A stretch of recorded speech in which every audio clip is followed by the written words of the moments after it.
Welcome, ladies and gentlemen, boys and girls. I am Rita Boom. I'm here with always my Miss Anonymous co-host, along with Misty, who is not only the president of uh, Board of directors. board of directors of whatever it takes. She also is the moving behind setting up our interviews, and today she has locked down one amazing interview. Let me tell you, we found this gentleman on TicToc. His story was touching. I mean, obviously, it captivated a lot of people because if you saw the count on it, it's it's incredible how many people he reached. So he reached us, and we wanted to bring him here so he could reach out to you and tell you his story, and we'll just go from there. So, AJ, welcome. I think we're also going to put his link in there so they can watch his TikTok too. Absolutely. And when you're doing that, don't forget to like, comment, and subscribe on ours. We're trying to get to 100 subscriptions, guys. You know, baby steps, but those steps are in your hands. Okay, so AJ, welcome so much. We're so happy that you're here, and Misty, thank you for finding him. And we've all watched your TikTok, and it truly did touch us, mostly because of your age and the guts that it had to come out and to tell your story. So we kind of wanted to know a little bit about you. So if you want to, we want you to tell like where you were, how you got there, and where you are now. All right. Thank you guys for having me on. So I'm AJ, and I'm from New Jersey. And so a little bit about how it all started. It was summer of 2023, and me and one of my best friends, I'll keep his name anonymous, but we were on this app called F.I.N.E, and it was mainly sports betting. And like we were like big football guys. We were always into sports and everything. We played football in high school. And so pretty much, we're doing like small bets, small stuff, very small, because F.I.N.E had the option like every day. They had a promotion going on that summer. You get $5 for free every day. Mm-hmm. So we're like, oh, this is cool. And turns out we ended up turning that $5 into over $3,000 for both of us. Yeah. And at the time, I was like, there's no way it's this easy. Like, there's absolutely no way. So, we keep going. And about a week after I had won everything, I kept like chasing that feeling because it was such a good feeling of just like winning. And I kept winning. And he actually took the money out. He like put it in his bank, and he was good. Can I told him yeah. How were you able to place the bets and cash out if you guys weren't 21 yet? Okay, so on F.I.N.E, you only have to be 18. I don't know if that's legal or not, but you have to be 18 in order to place bets and cash out. And it was like only sports betting. There were no casino games, nothing like that. Mm-hmm. So, we were hooked on it. And we're like telling all our friends about it. We're trying to like be like, oh, like this is the easiest way to make money. Yeah. Like who needs work? Who needs this? Who needs that? We can just like, watch football and win money. And so he cashed out, and I kept going. And I ended up almost losing everything. And then I was down to like my last 100 in my balance, and I put it on a football game, and I won $800 back from that. And then I was hooked on it again because I was like, how did I just turn 100 into 800 on 800, just like that? Mm-hmm.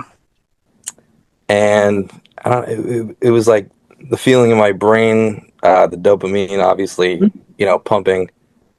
And I wanted to just keep going and win more money and like get that balance back up. So the NFL season had started, and another one of my guys from college ended up getting F.I.N.E too.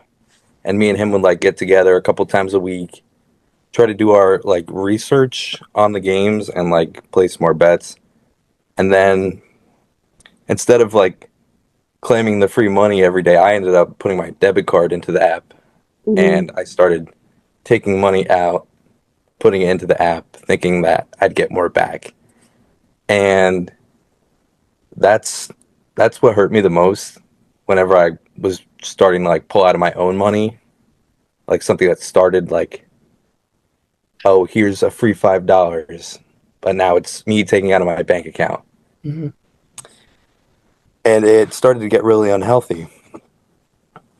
And I was withdrawing money almost, every day trying to win back stuff that I already lost. And I was just digging this deeper and deeper hole for myself. Mm. And then that went on from like September, October, November, December of 2023. And, I had worked that summer.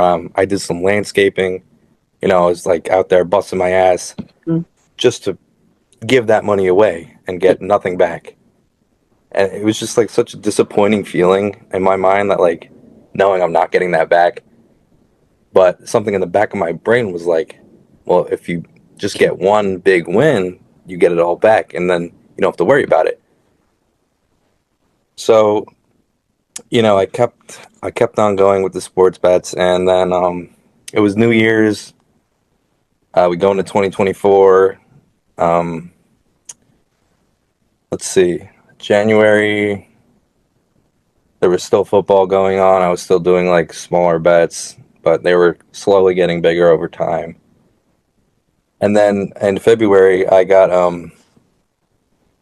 hired as a behavioral technician, which is where I go into people's homes. I helped mainly kids who have autism. And yeah, so I started that job, and that's when I was like, all right, I'm ditching the betting. I'm not going to do it anymore. Like, I have this, it's positive income, passive income. I'm just going to work, get money, and save up. Mm-hmm. All right. My boss at the time, he had FanDuel. Mm. Super Bowl came around, and people are talking about it, and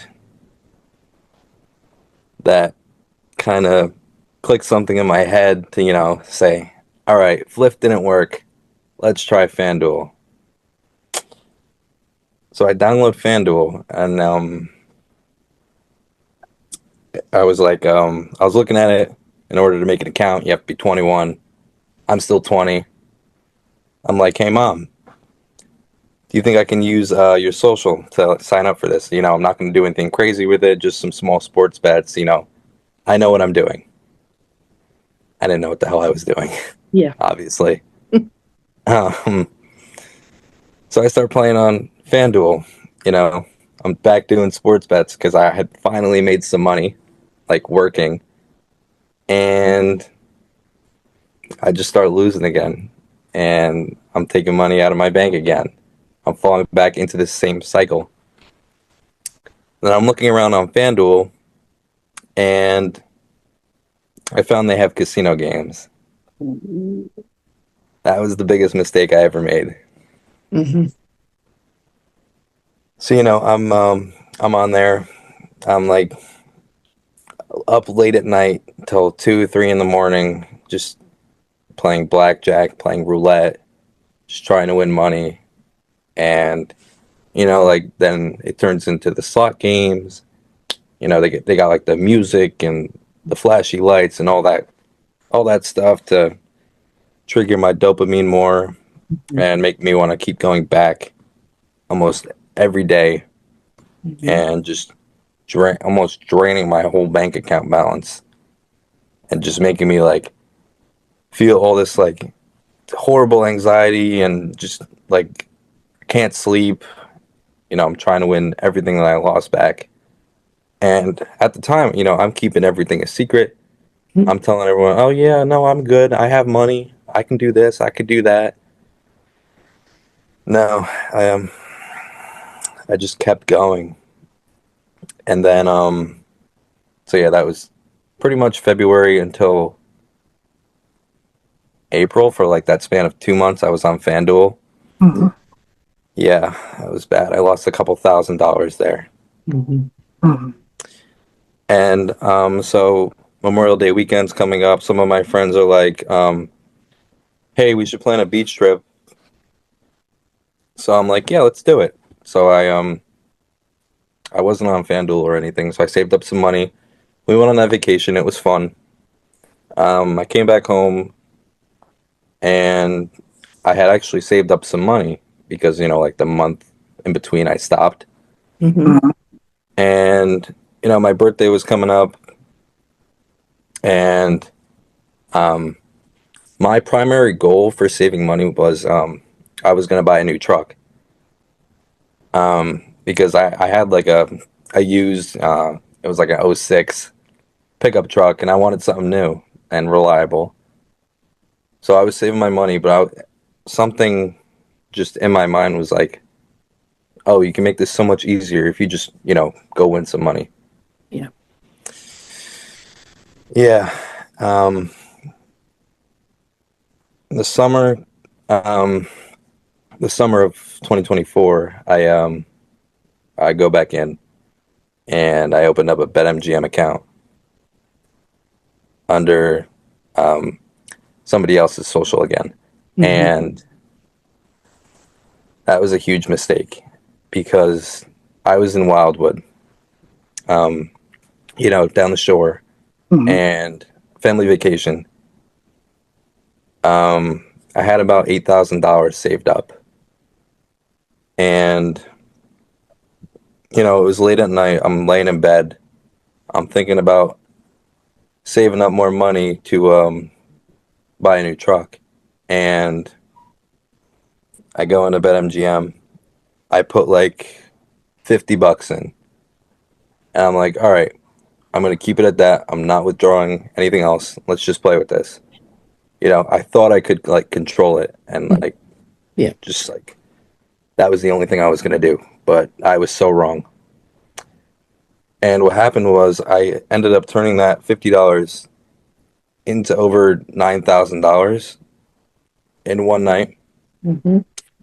And that's when I should have stopped and just gotten away from it forever. But, what does a gambler do? Wants to keep winning. You think you're going to keep winning. Mm-hmm. And I lost the whole $9,000. And I was so almost triggered by it that the fact that it's all gone, I went into my savings account, pulled out $1,000, put that back in, lost it, went back in again, another 1,000, lost it. And then my bank is calling me, telling me there's fraud alert on my account. And I just started to panic and I just shut off my phone and didn't want to deal with it. It honestly ruined my whole vacation. Yeah. And then I come back home, like it's July 4th and everything. I've just completely throw my whole summer away and I'm working every day, 9 o'clock a.m. to 7 o'clock p.m. Wow. Yeah, every day. Every day I'm chasing the money, I'm chasing the paychecks so I could put it back into the apps and ultimately just lose it again. And it was this horrible cycle I was in. And around, say, September, school starts back up. And my mom and dad are talking to me and they're like, hey, we really want to look into this new truck for you. Could we see how much money you have saved up from all the working you've done? Mm-hmm. And they didn't know I literally lost everything. Right. So out of panic, I say, okay, my bank is kind of not working right now. I can't really show you right now. And like, all right, that's fine. And I called one of my banks and I requested a loan, a personal loan, to try to use that money to make more money, Mm-hmm. which was my mindset at the time, which was a horrible thing to do. Mm-hmm. So I got a $2,500 loan, and I lost all of it instantly. Mm. Yeah. And that was just honestly like a punch in the gut, because now I'm in debt, Mm-hmm. and I have to figure out how to get this money to pay the bank back, but also have money to get a new truck. Mm-hmm. So now I'm spiraling. Like, I don't know what to do. So I have a credit card. I put that in to one of the gambling apps and maxed out that credit card. Now I have another 1,000 debt there, and now I'm really in a hole. And I was like, kind of just like, it was horrible. Yeah. And then, so I kind of like lied to my parents and lied to all my friends, lied to my girlfriend at the time, just trying to make everyone believe everything is okay. Mm-hmm. And my mom ended up ordering this new truck for my father, and I was going to take his. He had a 2019, and we ordered a 2025 for him. Because at the time, my parents think I have all this money. I'm like, yeah, no, I have like 30,000 saved, which is what I would have had. Honestly, I would have had that Mm-hmm. Wow. if I didn't lose everything over the summer. And so now I'm like thinking about, okay, when's it going to come in? Am I going to have enough time to, make this money back working? And it was a Ram. So their dealerships work really quickly, and it was like going to be ready in literally 2 weeks. Yeah. And my idea of resolving everything super quick was to alter a check from where I worked at and change 1,000 into 10,000. I went and I deposited that money. I deposited the check, and it got flagged instantly. I got a call from my job. They're telling me I'm fired.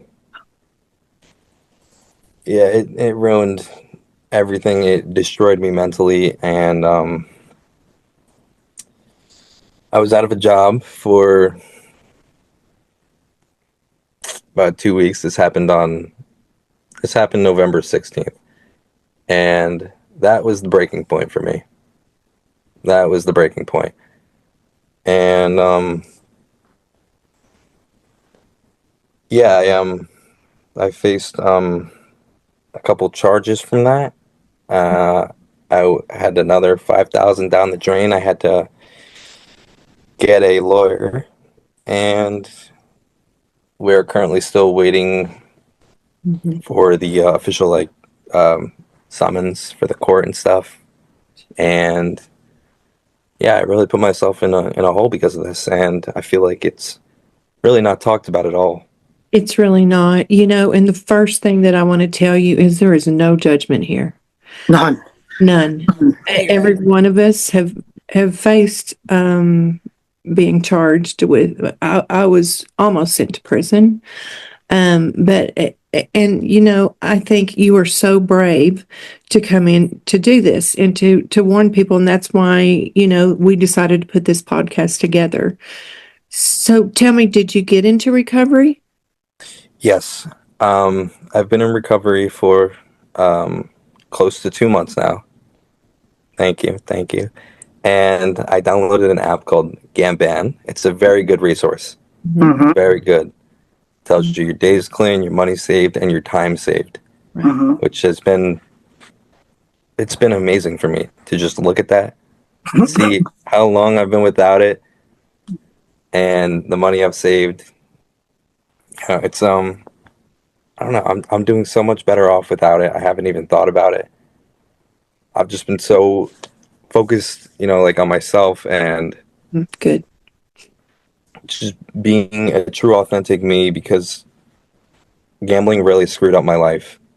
I know you said that you are still waiting to hear what happens with your legal troubles. Mhm. I want to help you. I host a meeting every Monday and Tuesday nights, one on Saturday, one on Thursday, that are different fellowships. But it's a unique way of hosting a meeting. But besides that, I'm also newly a peer specialist counselor, and if you come to my meetings, I can record that, and you can use that in the courtroom to help show that you're getting help, that you're not going to continue to go out there and be this degenerate. You're actually making strives to get better. Yeah, absolutely. Can you send me some information on that? No problem. I'll get it all to you. No worries. When Thank you got help, did you go, is it a face-to-face meeting and in person, or is it online? Do you have a sponsor? Okay, so the first resource I used was 1-800-GAMBLER. Yes. And they connected me with a one-on-one therapist. We met in person the first time. Great. Kind of explained everything to her. Now we meet once or twice a week through Zoom, and she's been a very good help, and it's a great way to get my thoughts out. That's wonderful. And meetings are great too, because you're with like-minded people. Like, as we're listening to your story, we can all relate. I mean, me especially. I've been fortunate enough to avoid jail a couple of more times than I should. And that's why one of the other things that keeps me from going back out, because I know the next time I'm going to jail. But also I messed around with checks, that was my bottom this time. Plus, you say the deal or no deal is where you won. I won a huge jackpot on that. And half of it went back to it, Yeah, so you know exactly what I'm talking about. Right, Yeah. right. Me too. All of mine. I did all of my damage in 120 days, completely gambling online. And I haven't put my story on our podcast yet because it's hard for me to talk about. But I was taking care of my mother who was dying, and I took every dime she had. And I had to have a deathbed confession and have her, forgive me at that point. And even after that, I fell back and relapsed until I found a 12-step program. There was also a suicide attempt in there. So until I found a 12-step program, I didn't know what to do. I didn't know where to go, what to do. It's not legal in Texas. So I completely get it too, and that's why I say that there is absolutely no judgment here. One thing I'm so proud of you, at the early age that you are, you get help and you can change your life. And this doesn't even have to be AJ. I'm telling you, when I look at you and I see that you're telling your stories and your eyes water up a little bit, but then when you talk about your recovery and you've got this beautiful smile on your face, that makes me happy. And I wish you, all the luck. I have a couple of questions. Are y'all ready for questions? Yes. Yeah, we You can want go to go first, questions. Misty? Yes. Thank you. It's been dying since Dying over there. I am dying over here. So, AJ, when this came into light, and backs against the wall, it's time to come clean. How did your mom and dad take this? How did your parents take it? They were honestly in shock, but they were there for me, and they were some of the only people who were there for me. And very grateful to have them, and I'm very grateful they didn't just kick me out and say figure it out on your own, but they had my back, and I love them for that. I had a feeling you were going to say that. I'm very, very happy for you. It sounds like you got some amazing parents behind you. I do. I love them very much. That's super supportive of them. My question is, let's see, you answered some of these. Let's see. Do you remember when you actually crossed that imaginary line, that we talk about in program about, we were all okay until we crossed that one line. And I know in your TikTok, you said at one point, money wasn't, clicking with you. Do you think that's when that it just had no, I think you were talking about $1,000 and it didn't seem like $1,000? Yeah, so when I just feel like I lost the whole value of the American dollar at Yes. because I was excited about winning like a big jackpot. But then I was like, well, if I put more, I could have won more. And I didn't even feel happy about winning anymore. Like the whole point of the casino, I know, is to like win money and get lucky, but I didn't even have that feeling anymore. Like, I won, but it didn't feel like a win. Yeah, exactly. I know it. Right. So, you displayed several of the symptoms that we always talk about in recovery: isolation, how you isolated yourself, the lying, the cheating, the stealing, and things like that. But, I felt the same way, and I went to great lengths to drop that guilt, and that I've been for 2.5 years now. So I do whatever I can, which is why our podcast is called Whatever It Takes, to reach out to other people, to spread the dangers of this. And like I told you, we're focusing on college age students because they get their grants or their tuition and it's just gone, and they don't understand it. So we're looking to go around to colleges and to speak to them and stuff like this. But every emotion that you have, I can completely validate, just the gut feeling of, oh my God, what have I done? That panic. Yes. Yeah, it was really such like a huge panic to me when I got flagged for messing with the check, because I worked for the family that I was really, really good friends with a kid who goes to school with me, and they were his brothers who I worked with who had autism. I felt like such a douchebag after. I didn't even know what to do. Like, and to other people, it just looked like I was trying to steal money from autistic kids, but nobody knew I had this underlying problem. And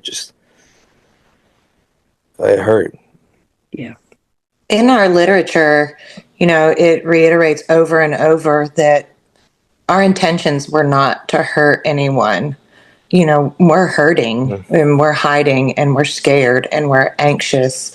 And I think it's really amazing that you reached out and you found a program. And so if you had to tell someone, the importance of staying away from the bet, what would you say to them?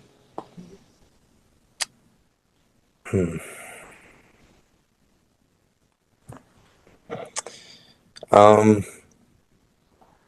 would honestly say just do whatever you can to keep yourself away from it, because it can and will destroy your entire life and everything that you've built. Like, it's like you guys said before, it's an epidemic. It's a silent addiction. Nobody sees it because you can't see any physical effects on your body. It's all in your brain. It's not like drugs or alcohol, and it's horrible. Yeah. You can overdose off of drugs and alcohol. You can't overdose over making a bet. That's right. You can, out of all of the A's, the anonymous groups and everything, that gambling has the highest suicide rate. Mm-hmm. And Yes. listen, I didn't even understand addiction. I didn't understand that this gambling was my problem. I just thought I was a really shitty person to do what I did. The fact of the matter was, I couldn't handle the grief of watching my mother die.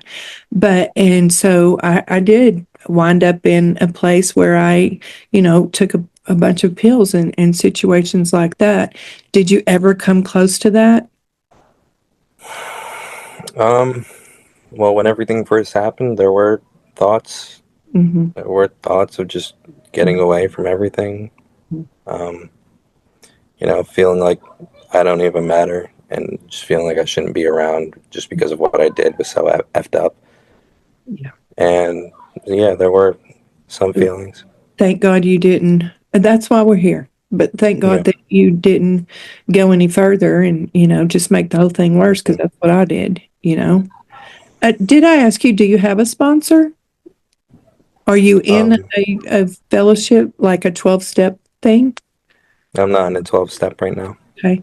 I mean, we can hook you up if you need that type of thing, it's Well, done. yeah, come check out the meeting. Like I said, it's Recovery Road Online. It's a fellowship. Wait a minute, tonight I'm hosting one too. But Yes. I'm gonna send you all the Okay. information. It's 3 different fellowships, but all 12-step based. So I recommend it. I recommend it because I hope you realize that if you don't stop, it is only going to get worse. It is only going to get worse. And the great part about meetings that work for me, and I know what happens when I don't go to meetings, I forget. I all of a sudden, as time passes, I think, it's not so bad, or I forget how I made people feel or how I felt, or the bank account comes back and it's like, I got a few extra bucks I can play with. And it's when I relapsed, and it was worse when I went back out. I mean, I thought I had destroyed life the first time I hit bottom. No, it wasn't until the second time in June of this year that I hit bottom, and it was we have a lot in common. Like, besides the fact that your vacation home is where my home is, I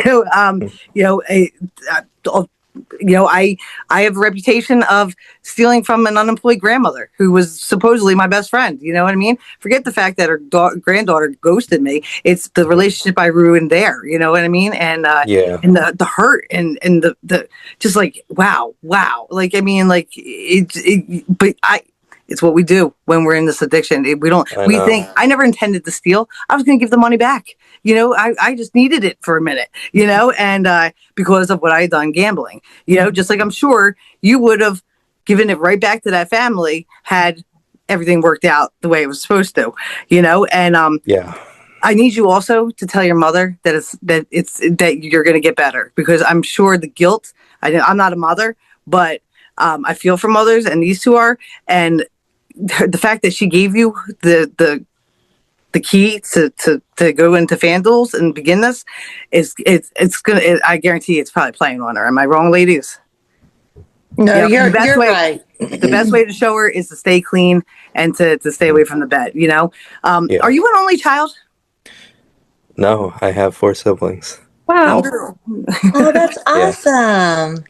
When you spoke on your mother, and you told us the situation, immediately my heart went to her. Because my children, as they've gotten older, 19, 20 years old, had they come to me with that, I would have done the same thing. I just would have, because you feel like, you've raised these children, and now that they're at this point in their life, they almost feel like a peer. And so there was no ill intentions behind that. And I'm sure she beats herself up, and she should not. She should not beat herself up at all. No, and there's actually a fellowship for families that have been affected by gambling. It's called Gam-Anon, and it's really good. But, I didn't understand the dopamine situation and how I was addicted to that, so I really researched it a lot. And the one thing I've learned is this is the disease that tells us it's not a disease, right? And we will always have that one bet in here, but we just can't let it out. Do you have urges or anything like that at this point? The urges are gone, but there's always thoughts about it because, I sit down, I try to watch a football game with my dad. Yep. I've always been a big football guy. And there's ads popping up every other second, and it's like So frustrating. So frustrating. It absolutely it frustrates the hell out of me because they're putting celebrities up here, athletes, and they're like, "Oh, bet $5, get 200 in bonus bets." Like, you're just luring people in, trying to get them addicted to it. I took a train once from New Jersey to New York, and in New Jersey's train station in Secaucus, there's pictures of Jamie Foxx everywhere. Kevin Hart everywhere. MGM. As soon as I got into New York, not a single advertisement. It was like night and day. It was crazy, but it hadn't reached there yet. It's sickening. I know it's. It does. It makes me sick because truly, I just think we had a couple on our podcast before, and they were talking about, we are an anonymous group, but we have got to stand together and say it out loud. The reason that I do stay anonymous, I told you, is because I want more people to understand that they can come into a fellowship program and you can remain anonymous, you know. So that's really important to me, that people don't stop and not join something or get into meetings or whatever because they don't want to, be found out. I am anonymous not in my meetings and stuff, but in my my community. It's not many people know about it because it's not too good, not a good look on me. One of the things too about why I was so adamant, and I want to make it very clear, you got to stop now, man. You got to stop now. You started with on gambling. I have been a gambler since I was 18 years old, and even on my 21st, I'm not a big. Even though I work with alcohol, I'm not a big drinker. I went to Vegas, blah blah. But it was slowly. It was like a pool here. It went to Atlantic City every once in a while. It was this pool tabs, this that. But it wasn't until the online gambling that in less than 2 years, I can't. You make you sick how much I've lost.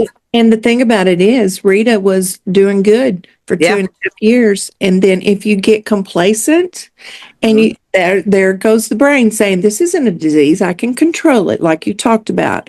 We can't control it. It is progressive. So every time you go out and bet again, like you've learned, it gets worse. We'll never be cured. We're not going to graduate from this program. But the way that I stay in recovery is it's just all day for me. I have sponsees and, everything like this. We do the podcast and all kinds of work. We have our own meetings and, things. Plus, AJ, you and I are way too pretty for jail.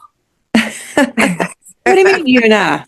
Maybe me and Misty can't go to jail either. So Rita spoke on how she started gambling, at 18, and she's 70 now. So damn, she looks good. I got great lighting, man. It's amazing what these filters will do. She's not really. She's not. I'm kidding. So moving forward, I'm going to send you my info.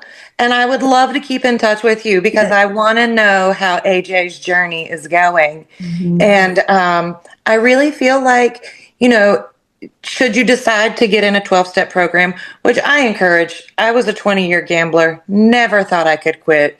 I did a lot of damage. One day you and I will have a conversation. I can tell you all about it. Mm-hmm. But I got into 12-step and it was like my world changed. But I think you, AJ, I think you're going to change a lot of people's lives. I do too. I think you're going to help a lot of people.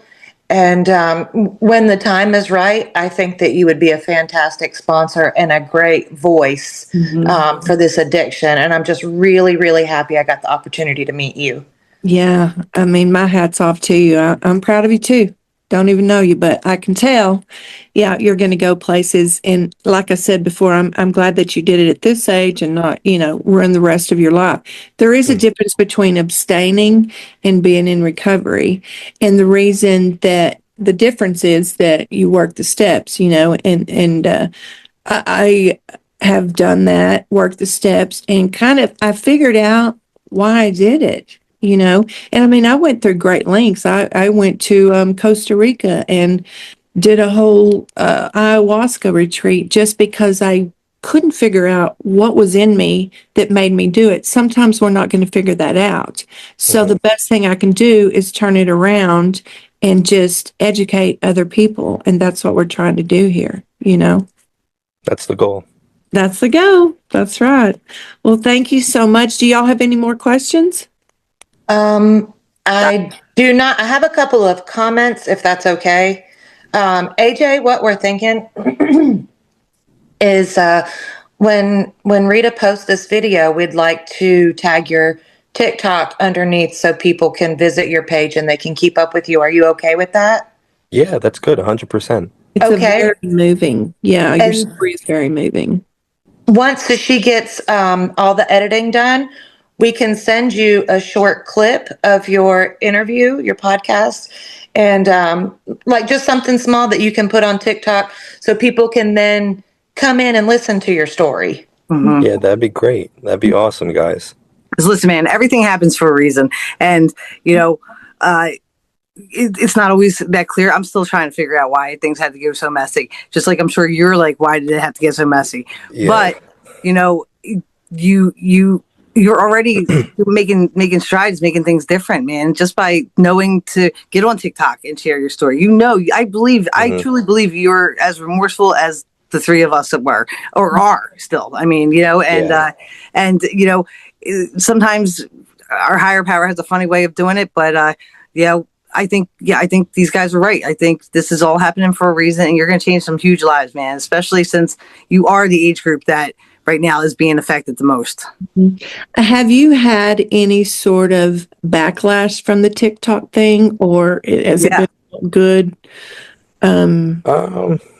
It's more the good outweighs the bad. Awesome. There's always going to be, always going to be people hating. Always going to be people. I commend you to read those comments, man. I can't read them. They keep me off the comments. Making fun of the video. Why? You know what? They're jealous. I don't care. I don't care about them. Exactly. That's the way to do it. When I saw that, I was with my grandson who's 15, and I showed it to him because I used to, say, let's bet on the Super Bowl like an idiot. So I showed him your video, and it was, he was just stuck to it. So I think you're doing more good. I think it's all good, frankly, Absolutely. The goal is to put a stop to it. So awesome. Thank you so much, AJ. This podcast is awesome, guys. Thank you so much. We're just muddling along and seeing what we can do, and we have a lot of fun with it, really. And if I can get these two to quit swearing and saying dirty words, my God. But I'm trying my hardest. Our swear jar is out of control. Out of control. So we'll send this to you too, so you can see it.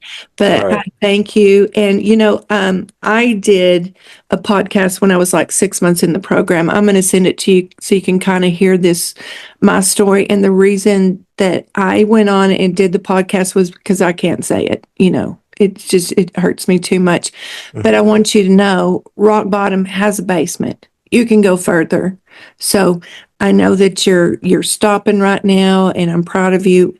Just always remember, it is progressive. We can't go back out, And I'll send you the meeting information stuff.